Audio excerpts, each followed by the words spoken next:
కేవలం 10th and inter అర్హతతో గ్రామ సచివాలయం విఆర్ఓ అండ్ విఆర్ఏ పోస్టులుగా ఒక మంచి అప్డేట్ అయితే వచ్చేసిందండి. ఈ గ్రామ సచివాలయం విఆర్ఓ అండ్ విఆర్ఏ పోస్టుల యొక్క ఫుల్ డీటెయిల్స్ అయితే ఈ రోజు మన వీడియోలో చూసేద్దాం. అంటే age limit, salary details, selection process, ఇలా ప్రతి ఒక్కటి అప్లికేషన్ ప్రాసెస్, అసలు ఎవరు అప్లై చేసుకోవచ్చు, ఎవరు అప్లై చేసుకోకూడదు, ఇలా ప్రతి ఒక్కటి క్లియర్గా ఈ రోజు మన వీడియోలో అయితే చూసేద్దాం. అంతకన్నా ముందు వీడియో చూసే ముందు ఒక చిన్న లైక్ చేయండి. మీరు ఇచ్చే ఒక చిన్న లైక్ వల్ల ఇన్ఫర్మేషన్ ఇంకొంతమందికి హెల్ప్ అవుతుంది. నిరుద్యోగులకి ఇది ఒక మంచి అవకాశం అని అనుకోవచ్చు. మరి ఇలాంటి అవకాశాన్ని అస్సలు వదిలిపెట్టకూడదు. ఇంకా లేట్ చేయకుండా విఆర్ఓ అండ్ విఆర్ఏ పోస్టులకి ఎలా అప్లై చేసుకోవాలి, ఎవరెవరు అప్లై చేసుకోవాలి, ప్రతి ఒక్కటి డీటెయిల్స్ అయితే చూసేద్దాం.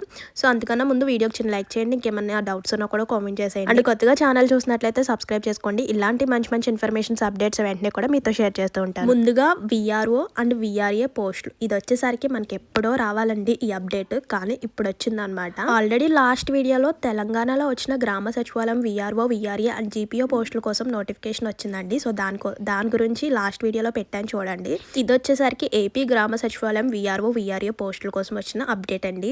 విఆర్ఓ, విఆర్ఏ 2026 నోటిఫికేషన్ అండి. ఇది వచ్చేసరికి ప్రభుత్వం ఉద్యోగాలు కోరుకునే అభ్యర్థులకు అద్భుతమైన అవకాశాన్ని అయితే అందిస్తుంది. ఈ పోస్టుల కోసం మనం ఆన్లైన్లోనే దరఖాస్తు చేసుకోవచ్చు అనమాట. దరఖాస్తు చేసుకునే ముందు మనకు తెలియవలసింది ఏంటి, ఏజ్ లిమిట్, అర్హత, అలాగే సెలక్షన్ ప్రాసెస్, అలాగే ఎగ్జామ్ ఎలా ఉంటుంది, ఎగ్జామ్ డేట్స్, ఎగ్జామ్ సిలబస్, ఇలా ప్రతి ఒక్కటి కూడా చూసేద్దాం. అండ్ ఎగ్జామ్కి ఎలా ప్రిపరేషన్ అవ్వాలనేది కూడా చూసేద్దాం. స్కిప్ చేయకుండా వీడియో ఫుల్గా చూడండి. ముందుగా ఈ విఆర్ఓ, విఆర్ఏ పోస్టులకు ఏజ్ లిమిట్ చూసుకుంటే 18 to 40 years అయితే ఖచ్చితంగా వచ్చి ఉండాలన్నమాట. అండ్ నెక్స్ట్ ఎస్సీ, ఎస్టీ వాళ్ళకి ఏజ్ రిలేషన్ కూడా ఉంటుంది, 5 years అలా ఉంటుంది అనమాట. అంటే 45 years ఉన్న వాళ్ళు కూడా అప్లై చేసుకోవచ్చు. నెక్స్ట్ విఆర్ఓ పోస్టులకు ఎడ్యుకేషన్ క్వాలిఫికేషన్ చూద్దామండి. సో ముందుగా విఆర్ఓ అంటే అందరికీ తెలిసిందే గ్రామ రెవెన్యూ అధికారి. ఈ గ్రామ రెవెన్యూ అధికారికి first of all compulsory inter complete అయి ఉండాలన్నమాట. చూడండి, అభ్యర్థులు ఆంధ్రప్రదేశ్ గుర్తింపు పొందిన బోర్డు నుంచి ఇంటర్మీడియట్ కంప్లీట్ అయి ఉండాలి. అంటే ఇంటర్ కంప్లీట్ అయిన ప్రతి ఒక్కరు కూడా దీనికి అప్లై చేసుకోవచ్చు, అంటే విఆర్ఓ పోస్ట్ కి అప్లై చేసుకోవచ్చు. నెక్స్ట్ విఆర్ఏకి వచ్చేసరికి కేవలం 10th అర్హతతో ఈ విఆర్ఏ జాబ్కి అయితే అప్లై చేసుకోవచ్చు. అంటే చూడండి, విఆర్ఏ అంటే ఏంటో మనకి తెలిసిందే, గ్రామ రెవెన్యూ అసిస్టెంట్ అనమాట. గ్రామ రెవెన్యూ అసిస్టెంట్కి వచ్చేసరికి జస్ట్ 10th పాస్ అయి ఉంటే సరిపోతుంది. నెక్స్ట్ ఏజ్ లిమిట్ రెండిట్లకి ఒకటే, 18 to 40 years అయితే ఉండాలి. అండ్ దరఖాస్తు ఫీ వచ్చేసరికి విఆర్ఓ పోస్టులకి అయితే జస్ట్ 300 rupees, అండ్ గ్రామ రెవెన్యూ అసిస్టెంట్ అంటే విఆర్ఏకి వచ్చేసరికి 100 rupees అనమాట. నెక్స్ట్ సెలక్షన్ ప్రాసెస్ చూసుకుంటే మనకి ఎగ్జామ్ అయితే ఉంటుంది. ఎగ్జామ్ ప్యాటర్న్ అయితే లాస్ట్ లో చెప్తాను. అండ్ నెక్స్ట్ వచ్చేసరికి డాక్యుమెంట్ వెరిఫికేషన్ కూడా ఉంటుంది. నెక్స్ట్ ఈ ఏపీ విఆర్ఓ, విఆర్ఏ రిక్వైర్మెంట్ 2026 కోసం ఎలా దరఖాస్తు చేసుకోవాలి, అంటే ఎలా అప్లై చేసుకోవాలి, అఫీషియల్ గా ఒక వెబ్సైట్ లింక్ ఉంటుంది. సో దాని ద్వారా మనం అప్లై చేసుకోవాలన్నమాట. సో దాన్ని క్లిక్ చేయగానే ఫామ్ అయితే ఓపెన్ అవుతుంది. అక్కడ ఇచ్చిన ఫామ్ లో మీ యొక్క పర్సనల్ డీటెయిల్స్, ఎడ్యుకేషనల్ డీటెయిల్స్ అన్ని కూడా క్లియర్ గా ఫిల్అప్ చేసి ఎక్కడ కూడా ఏ మిస్టేక్ లేకుండా ఫామ్ అయితే ఫిల్అప్ చేయాలన్నమాట. And next passport size photo, అలాగే సిగ్నేచర్ అన్ని కూడా స్కాన్ చేసి అప్లోడ్ చేయాలి. అంటే మనకు ఒక 3 steps అయితే ఉంటాయి. ఫస్ట్ వచ్చేసరికి పర్సనల్ డీటెయిల్స్ అన్ని కూడా ఫిల్అప్ చేయాలి. అండ్ నెక్స్ట్ వచ్చేసరికి ఎడ్యుకేషనల్ క్వాలిఫికేషన్ డీటెయిల్స్ అన్ని ఫిల్అప్ చేయాలి. అండ్ నెక్స్ట్ వచ్చేసరికి పాస్పోర్ట్ సైజ్ ఫోటో అండ్ అలాగే సిగ్నేచర్ రెండు కూడా క్లియర్ గా అప్లోడ్ చేయాలన్నమాట. అప్లోడ్ చేసేటప్పుడు కొన్ని మిస్టేక్స్ అయితే చేయకూడదు, అంటే జేపీజీ ఫార్మేట్ లో ఉండాలి. అండ్ నెక్స్ట్ సిగ్నేచర్ వచ్చేసరికి ఒక వైట్ పేపర్ మీద మీ యొక్క సిగ్నేచర్ చేయాలన్నమాట. అంటే బ్యాక్ సైడ్ ఏమీ ఉండకూడదు, అలాగే ఏమీ షాడోస్ ఏమీ ఉండకూడదు అనమాట. సో అలా మీ యొక్క సిగ్నేచర్ అండ్ అలాగే ఆ ఫోటో వచ్చేసరికి పాస్పోర్ట్ సైజ్ ఫోటో వచ్చేసరికి మీరు క్యామ్లో తీసుకునేది కాకుండా పాస్పోర్ట్ సైజ్ ఫోటో ఉంటుంది కదా, దాన్ని ఫోటో తీసుకొని మీరు అప్లోడ్ చేయాలన్నమాట. అంతేకాని సెల్ఫీ ఫొటోస్ ఇలాంటివి అండ్ అలాగే షాడోస్ పడినాయి, బ్లాక్గా ఉన్నాయి, కొంచెం కలర్గా ఉండాలన్నమాట.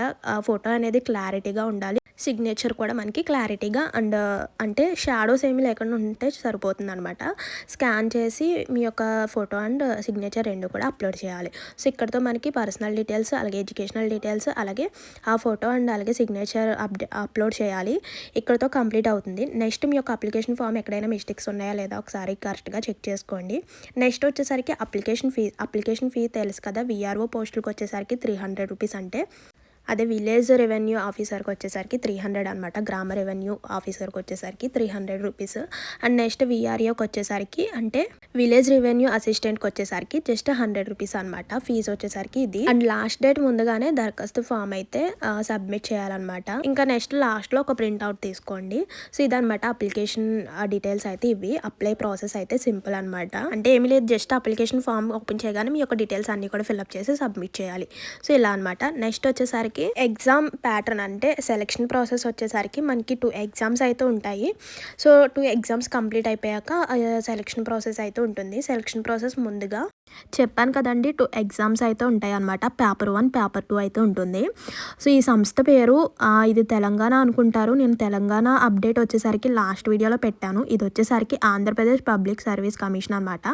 ఈ పోస్టుల పేరు అందరికీ తెలిసిందే, గ్రామ రెవెన్యూ ఈ అనమాట. విఆర్ఓ విఆర్ఏ పోస్టులు అనమాట. అండ్ నెక్స్ట్ మొత్తం పోస్టులు వచ్చేసరికి ఇంకా నోటిఫికేషన్లో అప్డేట్ అయితే ఇవ్వలేదు అనమాట. అండ్ నెక్స్ట్ సిలబస్ కూడా చూసుకుందాం. వెబ్సైట్ లింక్ అన్నాను కదా, ఇక్కడ ఉంది చూసారు కదా. సో ఈ వెబ్సైట్ లింక్ మనం గూగుల్లో కానీ క్రోమ్లో కానీ సెర్చ్ చేస్తే మనకి ఓపెన్ అవుతుంది అనమాట. చెప్పాను కదా, సో లింక్ పై ఓపెన్ చేయగానే మనకి అప్లికేషన్ ఫామ్ ఓపెన్ అవుతుంది. ఎలా అప్లై చేసుకోవాలో చూసారు కదా, సింపుల్. డీటెయిల్స్ అన్నీ కూడా క్లియర్గా సబ్మిట్ చేసుకోవాలి. సో మనకి నోటిఫికేషన్లో ఎగ్జామ్ డేట్ అయితే ఇంకా ఇవ్వలేదు అనమాట. సో ఎగ్జామ్ డేట్ అయితే సో మనకి త్వరలోనే రిలీజ్ చేస్తారు. అండ్ ఎన్ని పోస్టులు అన్ని కూడా మనకి త్వరలో రిలీజ్ చేస్తారు. ఎగ్జామ్ డేట్ అండ్ నోటిఫికేషన్ రాగానే మీకు వెంటనే కూడా ఇన్ఫామ్ చేస్తాను. అంతకన్నా ముందు మీరు సిలబస్ అయితే ప్రిపరేషన్ అయితే స్టార్ట్ చేయాలన్నమాట. ఈ విఆర్ఓ అండ్ విఆర్ఏ పోస్టులకు సిలబస్ కూడా చూసేద్దాం. ముందుగా ఆ విఆర్ఏ సిలబస్ అయితే చూసేద్దాం. జనరల్ స్టడీస్ అనమాట. అంటే ఇందులో టాపిక్స్ కూడా చూడండి, కరెంట్ అఫైర్స్ అండ్ అలాగే economics, science, politics, general knowledge, రాష్ట్ర మరియు దేశ చరిత్రల గురించి, అంటే మనకి జనరల్ నాలెడ్జ్ గురించి కూడా తెలిసి ఉండాలన్నమాట. అండ్ న్యూస్కి సంబంధించిన అంటే ఇంకా ఈ జనరల్ నాలెడ్జ్కి సంబంధించిన అన్ని విషయాలు కూడా తెలిసి ఉండాలన్నమాట. అండ్ రీసెంట్గా జరిగిన ఇన్సిడెంట్స్ గురించి, వీటన్నిటి గురించి కూడా మనకి జనరల్ స్టడీస్పై అవగాహన అయితే ఉండాలన్నమాట. సో అందుకే నోటిఫికేషన్ అంటే ఎగ్జామ్ నోటిఫికేషన్, ఎగ్జామ్ డేట్ రాకముందే మీరు ఎగ్జామ్ ప్రిపరేషన్ అన్నది స్టార్ట్ చేయాలన్నమాట. సో అందుకే మనకి ఎగ్జామ్ సిలబస్ కూడా ఇచ్చేసారనమాట. ఇలా మనకి జనరల్ నాలెడ్జ్పై క్వశ్చన్స్ అయితే ఉంటాయి. నెక్స్ట్ వన్ వచ్చేసరికి లాజికల్ రీజనింగ్ అనమాట.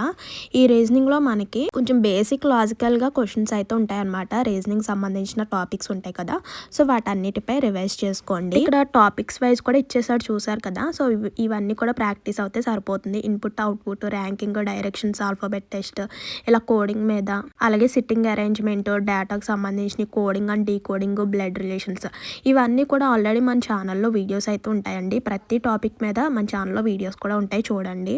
సింపుల్గా కోడింగ్ అండ్ డీకోడింగ్లో ఎలాంటి క్వశ్చన్ ఇచ్చినా కూడా చేసేలాగంటే బేసిక్ క్వశ్చన్స్ ఇస్తారనమాట. Coding and decoding, blood relations, ranking and అలాగే మనకి డేటా ఒక టేబుల్ ఫామ్ ఇచ్చేసి అందులో క్వశ్చన్స్ అయితే ఇస్తారనమాట. ఇన్పుట్, అవుట్పుట్, అలాగే ర్యాంకింగ్, అలాగే డైరెక్షన్స్, ఆల్ఫాబెటికల్ టెస్ట్ అంటే నెంబర్ సిరీస్, నెంబర్ అనాలిసిస్, ఈ టైప్ ఆఫ్ క్వశ్చన్స్ అయితే ఉంటాయన్నమాట. గణిత నైపుణ్యాలు అనమాట. కొలతలు అంటే పర్సంటేజ్ సంబంధించిన ఇక్కడ టాపిక్స్ ఉన్నాయి కదా, వీటిపై కొంచెం రివైజ్ చేసుకోండి. నెక్స్ట్ విఆర్ఓకి సంబంధించిన సిలబస్ చూస్తే ఇక్కడ కూడా సేమ్ జనరల్ నాలెడ్జ్ సంబంధించిన క్వశ్చన్స్ అయితే ఉంటాయన్నమాట. జనరల్ నాలెడ్జ్ సంబంధించిన అంటే ఇప్పుడు రీసెంట్గా జరుగుతున్న ఇన్సిడెంట్స్, న్యూస్ గురించి, అలాగే ప్రభుత్వానికి సంబంధించిన అంటే స్కీమ్స్, పథకాల గురించి క్వశ్చన్స్, అలా మనకి జనరల్ నాలెడ్జ్కి సంబంధించిన టెస్ట్ అయితే ఉంటుందన్నమాట. ఇలా మనకి విఆర్ఓకి సంబంధించిన ఇక్కడ ఇచ్చిన సిలబస్ని అయితే ఫాలో అయిపోండి. సో ఇంకేమైనా డౌట్స్ ఉన్నా కూడా కామెంట్ చేయండి, వెంటనే కూడా రిప్లై ఇస్తాను. అండ్ మర్చిపోకుండా వెళ్ళే ముందు ఒక చిన్న లైక్ చేయండి. ఎగ్జామ్ డేట్ రాగానే, నోటిఫికేషన్ అప్డేట్ రాగానే వెంటనే కూడా ఇన్ఫామ్ చేస్తాను. ఆ లోపల మన ఛానల్ ఫాలో అవుతుండండి. మర్చిపోద్దు, వెళ్ళే ముందు తప్పకుండా ఒక చిన్న లైక్ చేసి ఇన్ఫర్మేషన్ ఇంకొంతమందికి షేర్ చేయండి. సో ఇదండి ఈరోజు information. Thank you for watching. See you to next video. Please do like, share and subscribe. Bye bye.